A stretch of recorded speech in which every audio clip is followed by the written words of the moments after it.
Well, the Affordable Care Act yesterday withstood a third challenge before the Supreme Court in a ruling 7-2. The Supreme Court upheld the act here. And our Rick Newman is here with us now to talk about what happens next, if anything, now that the ACA seems to be, I don't know if there are any other Supreme Court challenges that are going to get thrown at it. I suspect that it's sort of played out at this point.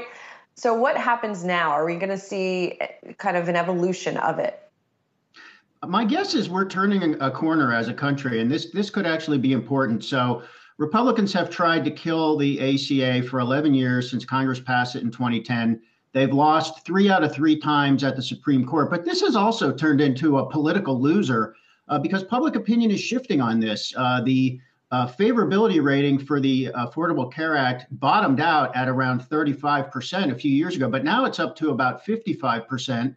People generally like it. And there's another thing that's happening, which is people do want the government to do more to help with healthcare. I mean, we've seen a big shift on this during the last 5 or 7 or 10 years.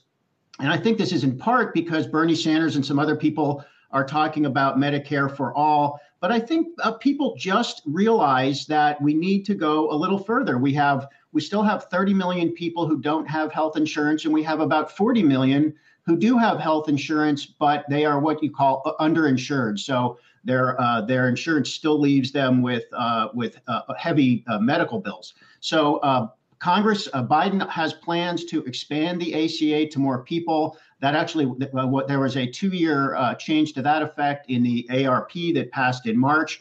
And Biden wants to do more, and states are doing more too. So I think we are actually going to start making progress toward getting more people covered in this country.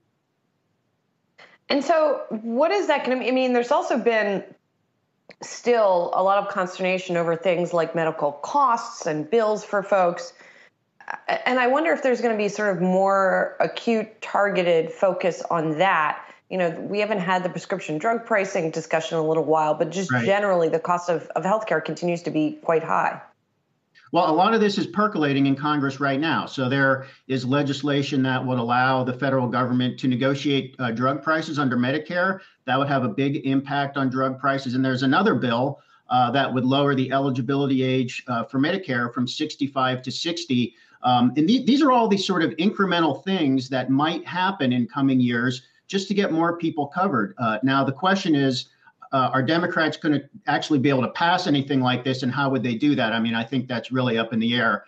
The most likely thing might be that this does not happen during the next 2 years. And then if Democrats are lucky enough to hold on to their majorities in both houses of Congress, we could see it in the second half of Biden's presidency. But remember, Biden himself did call for a so-called public option that would be similar to Medicare. He did not call for Medicare for all, but the public option that would just be a new program as a kind of a last resort for more people. So this stuff doesn't happen fast in Washington, but I think we're just seeing a little bit of momentum for let's get a few more people covered here.